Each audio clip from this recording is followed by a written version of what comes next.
Hello.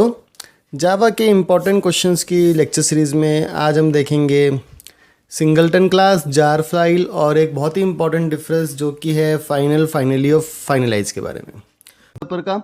So this is the link of the career as software developer by Unacademy. इसका मैं link आपको description में दे दूंगा। What you will get is live classes, access to industry expert, innovative courses, unlimited access आपको मिलेगा यहाँ पे।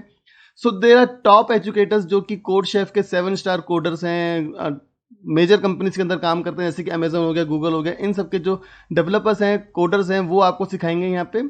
So you can see these are some of the upcoming courses of this particular program. So अगर मैं एक course के बारे में यहाँ से बात करूँ जो कि है एक्सेलरेटिंग डेवलपमेंट बाय अनुज गर्ग, तो आप इनका शेड्यूल देख सकते हो। सो 28 अगस्त से शुरू हो रहा है। This is the complete schedule, जहाँ पे आपको ऊबर के प्रोडक्ट फीचर्स के बारे में देखने को मिलेगा, किस तरह से करते हैं, और ऊबर का क्लोन हम किस तरह से क्रिएट कर सकते हैं, तो वो भी आपको यहाँ पे देखने को। Now what are the benefits of joining Unacademy Pro. So आपको क्या मिलेगा? You can crack top brands, आपको टिप्स मिलेंगे टेक्निकल इंटरव्यू राउंड्स के, कैसे आप बड़े टेक ब्रांड्स को ज्वाइन कर सकते हो, कैसे अपना कोड शेफ का प्रोफाइल इंप्रूव कर सकते हो। आपको टॉप टेक लीडर्स से और जो ऐसे लीडर्स जिन्होंने इंडस्ट्री के अंदर अच्छा नाम कमाया है, उनसे आपको इंटरव्यूज़ के टिप्स मिलेंगे, आर्किटेक्चर ब्रेकडाउन मिलेगा पॉपुलर ऐप्स का, और पूरा अंडरस्टैंड कर पाओगे आप हायरिंग प्रोसेस को। सो ये पूरा वीकली कैलेंडर है सितंबर का। इसमें आप देख सकते हो मंडे को कौन सी क्लास है, टेक बाइट्स हो रहा है, ट्यूसडे की क्लास क्लाउड कंप्यूटिंग वेडनेसडे को हो रहा है, बीटिंग द ऑड्स। इस तरह से आप थर्सडे, फ्राइडे, सैटरडे, संडे पूरा आप कैलेंडर यहाँ पे देख सकते हो। सो इन सब ये एक शो है, नया शो है टेक बाइट्स, जो कि आपको मिलेगा हर मंडे को 9 PM पे, और एजुकेटर हैं इसकी खुशबू गोयल। और यहाँ पे क्या होगा, Khushboo will take 7 to 8 headlines with a deep dive description of those news headlines along with the discussion of a tech startup and their journey to date. So काफ़ी कुछ आपको यहाँ पे देखने को मिलने वाला है। अब इसमें ऐसा क्या है जो आपको और जगह नहीं मिलेगा, वो आपको यहाँ पे एक ही घंटे के अंदर पूरे हफ्ते की सारी टेक न्यूज़ मिल जाएगी। सो काफ़ी ज़्यादा इंटरेस्टिंग टॉपिक रहेगा आपको अप टू डेट रहने के लिए। तो इसका जो लिंक है, इस शो का लिंक, वो मैं आपको डिस्क्रिप्शन के अंदर दे दूंगा। At just a price of 999 for a year. तो अगर मैं गेट सब्सक्रिप्शन में क्लिक करता हूँ यहाँ पे, तो आप देख सकते हो 999 है। और अगर आप मेरा कोड यूज़ करोगे जो है AM7219, अगर आप इसको यूज़ करते हो तो आपको ये मिलता है सिर्फ 899 में। तो पूरे एक साल का आपको सब्सक्रिप्शन सिर्फ और सिर्फ 899 में यहाँ पे करते हैं सिंगलटन क्लास से, कि सिंगलटन क्लास क्या होती है, किस लिए यूज़ होती है। इंटरव्यू के टाइम पे हो सकता है कि आपसे क्वेश्चन पूछ लें, और जनरली ये जब हम सब्जेक्ट पढ़ते हैं तो हम इसका ध्यान नहीं रखते हैं। तो देखते हैं क्या होता है। सो it is A class that can have only one object at A time. मतलब ऐसी क्लास जिसका कि सिर्फ एक ही ऑब्जेक्ट बनेगा एक टाइम पे, ऐसी क्लासेस को हम बोलते हैं सिंगलटन क्लास। अब इसका फ़ायदा क्या है? इसका फ़ायदा एक तो है it saves memory as object is not created for each request. हर रिक्वेस्ट के लिए एक नया ऑब्जेक्ट क्रिएट नहीं करते हैं, तो उससे क्या होता है कि एक तो मेमोरी की सेव होती है, and they are mostly use in database and multi threaded application, जहाँ पे कि बहुत सारी रिक्वेस्ट वाले जो प्रोग्राम्स होते हैं वहाँ पे हम इन सिंगलटन क्लास का यूज़ करते हैं, जैसे कि database and multi threaded application. अब सिंगलटन क्लास को बनाने के लिए कुछ रूल्स हैं, वो आपको पता होने चाहिए क्या क्या रूल्स होते हैं। सबसे पहली बात तो जो कंस्ट्रक्टर होगा एक सिंगलटन क्लास का, वो प्राइवेट होगा। So the constructor should be private. ठीक है, तो पहला रूल तो ये है। Second, you have to declare a static variable object of the class. So declare static variable object of the class.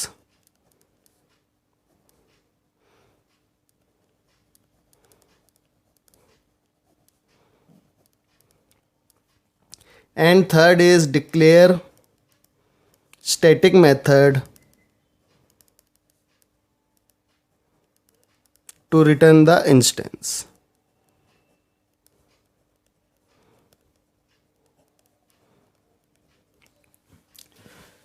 अब आप जैसे कि इसके रूल्स में भी देख सकते हो, जो इसके हमने रूल्स लिखे हैं उसमें क्या हमें पता लग रहा है। सबसे पहली बात तो प्राइवेट होना चाहिए कंस्ट्रक्टर, याद रखना पड़ेगा आपको। सेकंड, हम हमेशा कह रहे हैं कि स्टैटिक हम एक वेरिएबल बनाएंगे, स्टैटिक ही हम मेथड क्रिएट करेंगे। अब जो स्टैटिक होता है वो क्या होता है, इसका मतलब क्या होता है, इट बिलोंग्स टू क्लास, मतलब कि हर ऑब्जेक्ट के इंस्टेंस को बिलोंग नहीं करता, पूरी क्लास को बिलोंग करता है। तो ये तो हो गए इसके रूल्स कि कैसे हम, इसके रूल्स कैसे होने चाहिए और कैसे क्या सिंगलटन क्लास होती है।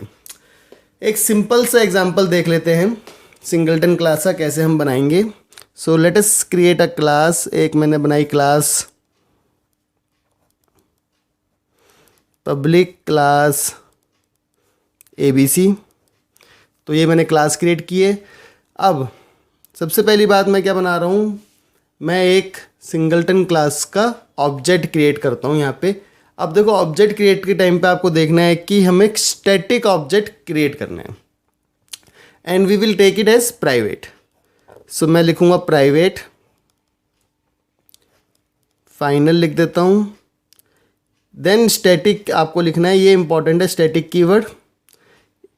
किस क्लास का बना रहा हूँ, ABC। ऑब्जेक्ट का नाम सपोज मैंने रखा A1 equals to new ABC। ठीक है। सो ये हमने क्या किया, एक स्टैटिक वेरिएबल बनाया क्लास का।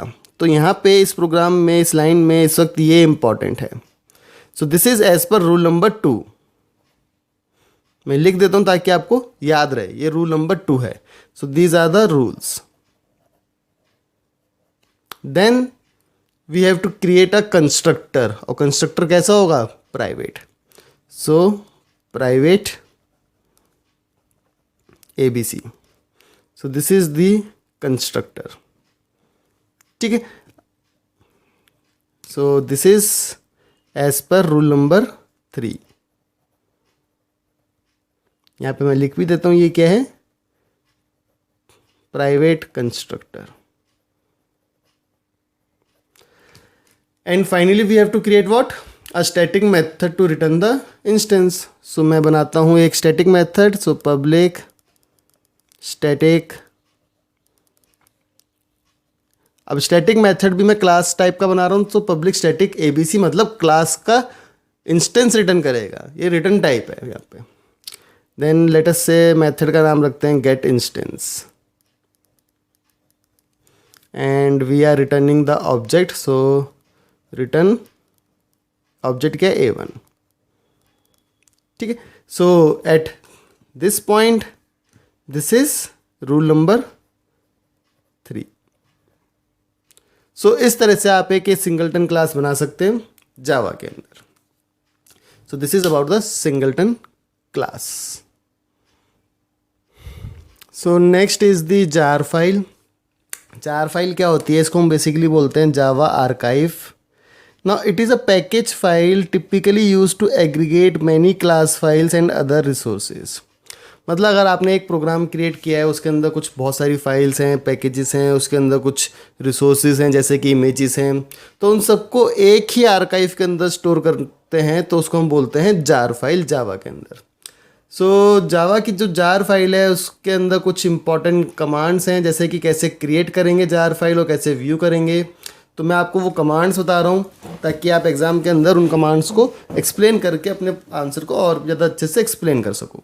तो जो सबसे पहली कमांड है वो है क्रिएट कैसे करते हैं।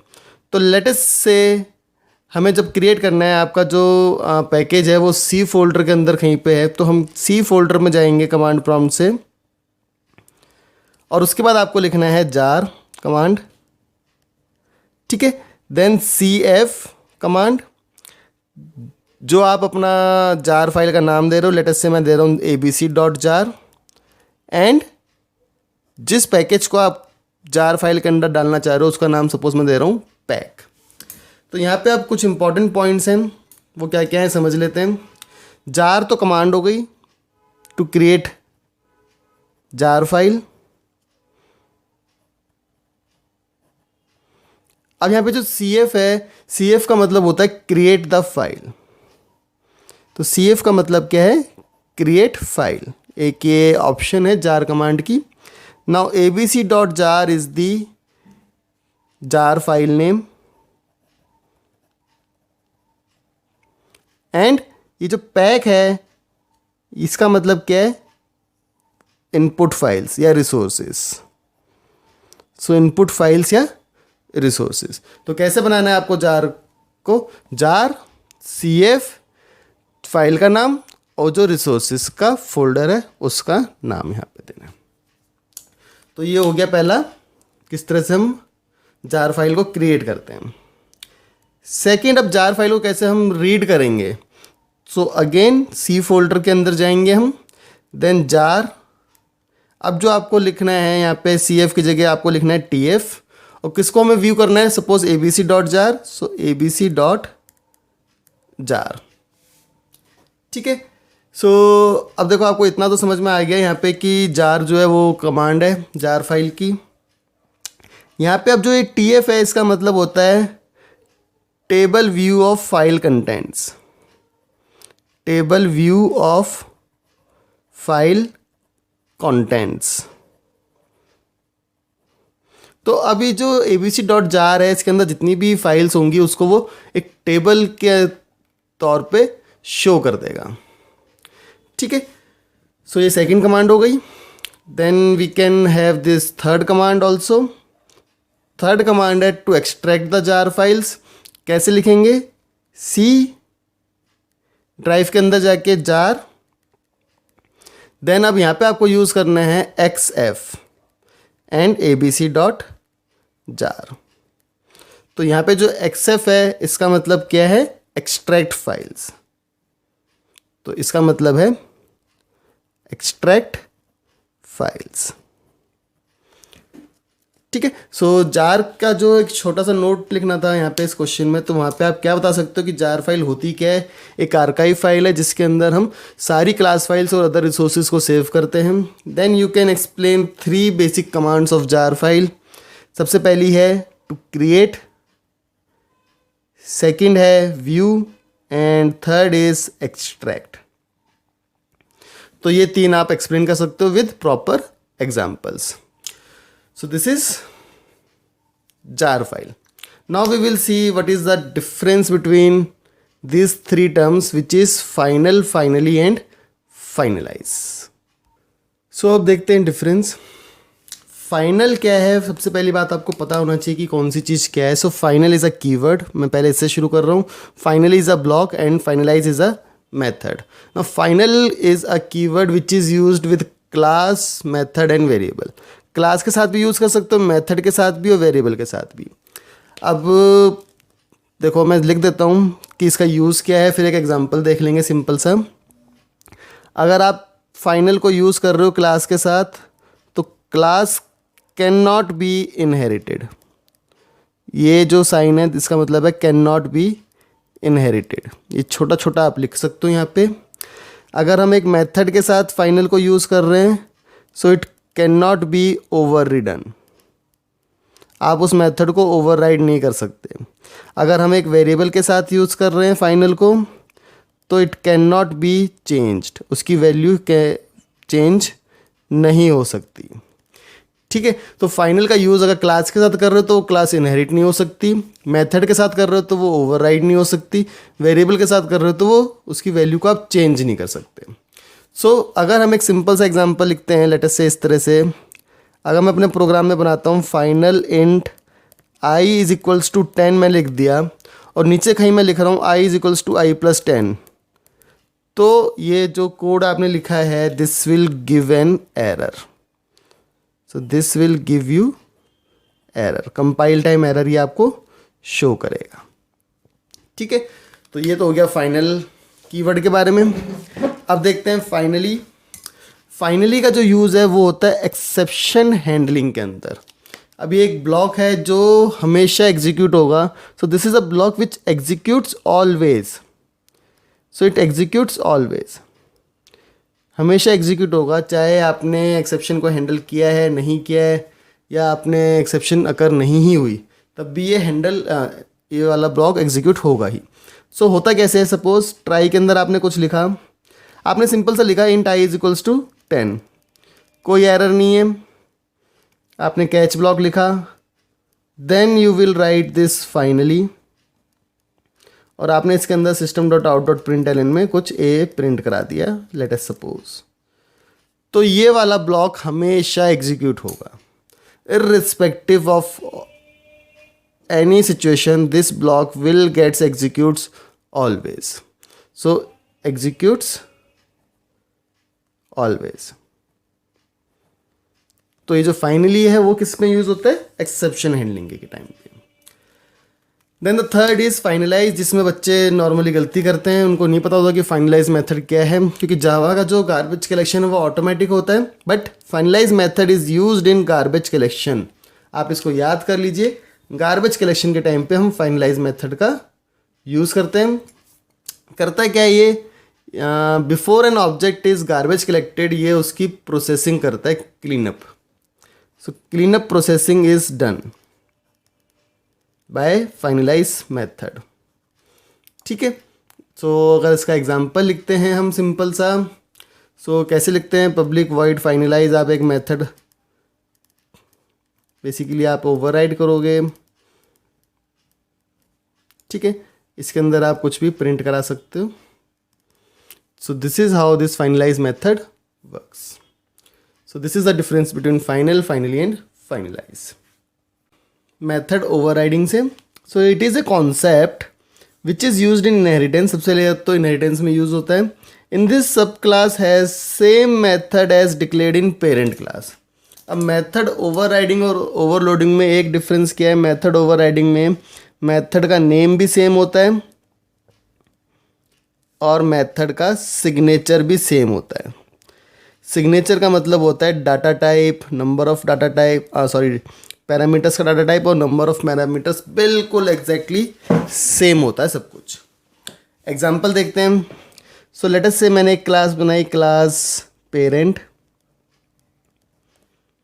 इस क्लास के अंदर मैंने एक मेथड क्रिएट किया void m1 और इसके अंदर मैंने एक आर्ग्यूमेंट सपोज लिया है int i और इस क्लास को मैंने यहाँ पे कर दिया बंद. ठीक है. Then I have created one more class, class child, जो इस क्लास को इनहेरिट कर रही है. सो इनहेरिट के लिए एक्सटेंड्स कीवर्ड लिखेंगे पेरेंट. अब अगर मैं इस क्लास में m1 मेथड की डेफिनेशन नहीं भी देता तो भी ये बाय द रूल ऑफ और द कॉन्सेप्ट ऑफ इनहेरिटेंस ये इसकी डेफिनेशन यहाँ पे आपको मिल जाएगी. ठीक है. बट अगर मैं इसकी डेफिनेशन अब यहाँ पे दे देता हूँ, डेट मीन्स व्हाट? अगर मैं यहाँ पे लिख रहा हूँ void m1 int let us से j, तो अब मैं क्या कर रहा हूँ? जो डेफिनेशन ऊपर से आ रही थी पेरेंट क्लास से, उसको मैं यहाँ पे ओवरराइड कर रहा हूँ. सो this is overriding. So for example, अगर मैंने यहाँ पे प्रिंट कराया था system.out.println पेरेंट, तो मैं यहाँ पे हो सकता है इसको ओवरराइड करके प्रिंट करा दूँ चाइल्ड. तो ये जो कॉन्सेप्ट है कि आपने एक पेरेंट क्लास के मेथड की डेफिनेशन को चाइल्ड क्लास में ओवरराइड कर दिया, उसको हम बोलते हैं method overriding. So this is the answer of first question. आप with the help of example easily इसको एक्सप्लेन कर सकते हैं. सेकेंड क्वेश्चन है एमवीसी आर्किटेक्चर होता क्या है? सो बेसिकली देखो, एमवीसी आर्किटेक्चर जो है इसका यूज़ क्यों होता है? इसका यूज़ होता है to separate the business logic and presentation logic data layers. तो ये क्या करता है? It separates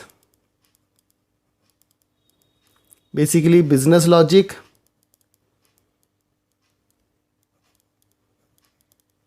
presentation logic and data. मतलब कि तीन डिफरेंट डेवलपर्स अब इन तीन डिफरेंट कॉन्सेप्ट्स के ऊपर सेपरेटली काम कर सकते हैं. That is model view controller. सबसे पहले इसमें बात आती है मॉडल की. मॉडल रिप्रेजेंट करता है बेसिकली आपका data and business logic. So it is basically the state of the application.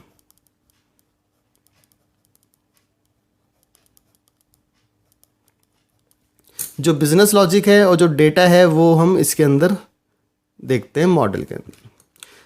The second is view. Simple है, GUI बनता है इसमें. सो हम इसमें कह सकते हैं it is the presentation. So it represents the presentation. That is GUI, graphical user interface. और जो कंट्रोलर होता है रिक्वेस्ट को हैंडल करता है, या फिर आप इसको बोल सकते हो that it is an interface between or the mediator between model and view. So it is the mediator or the interface between model and view.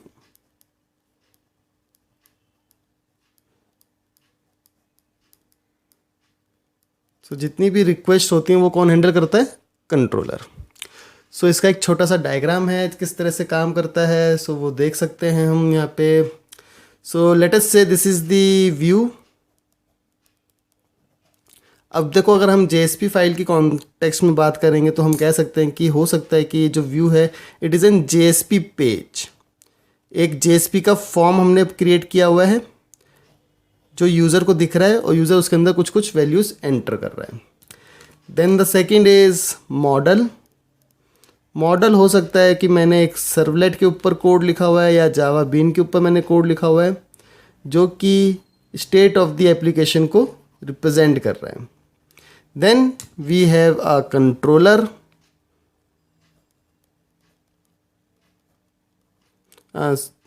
So controller can be a filter जो कि request को filter करता है. सो इस तरह से ये काम करता है. इसमें आप यहाँ पे देख सकते हैं कि किस तरह से करेगा. व्यू से मॉडल एंड लाइक दिस. सो अब मैं आपको बताता हूँ कि इसमें एक्चुअली काम कैसे करते हैं. सो बेसिकली जब यूज़र आता है व्यू के ऊपर तो वो कुछ फॉर्म को फिल करेगा तो कुछ इवेंट्स जनरेट होते हैं और वो इवेंट्स पास होते हैं कंट्रोलर के पास. तो आप यहाँ पे लिख सकते हो the view determines which events are pass to the controller. So basically here the events are passed to controller. जैसे कि बटन क्लिक हुआ, कोई चेकबॉक्स क्लिक हुआ, इस तरह से. Then controller updates the model based on the events received. तो controller क्या करेगा, जो मॉडल है उसको अपडेट कर देगा. सॉरी.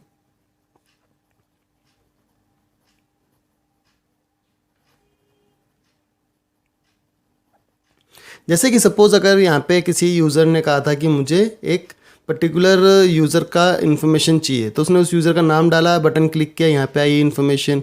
यहाँ से वो मॉडल के पास भेजेगा जो कि आपका बेसिकली है बीन. सो मॉडल के पास भेजेगा. मॉडल क्या करेगा, अब डेटाबेस में से डेटा को फेच करेगा और वापस से व्यू के ऊपर उसको पास कर देगा. So the model passes the data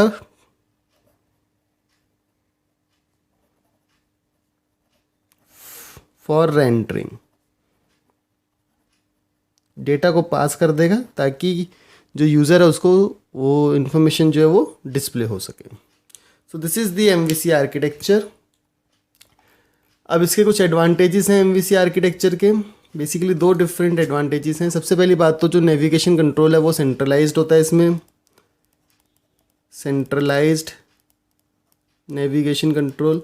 और देखो सबसे बड़ा एडवांटेज यही है कि इसमें आपके तीनों जो लॉजिक हो गए हैं वो डिफरेंट हो गए हैं. मतलब व्यू की डिज़ाइनिंग कोई एक अलग यूज़र कर सकता है, इसकी डिज़ाइनिंग इसकी कोडिंग कोई एक अलग यूज़र कर सकता है, इसकी डिज़ाइनिंग कोडिंग एक अलग यूज़र कर सकता है. एंड एट द एंड जब आपको एप्लीकेशन बनानी है आपको इन तीनों को इंटीग्रेट करना है simply. And the second is it is easy to maintain और easy to develop big applications as each layer is separate. क्योंकि हर लेयर सेपरेट है अपने आप में तो ये एक बड़ी एप्लीकेशन को बनाना इजी है. आप इसके काम को डिवाइड कर सकते हो among your team. So this is all for this particular video lecture. Thank you for watching the video. Please subscribe to my YouTube channel for more such tutorials. Thank you.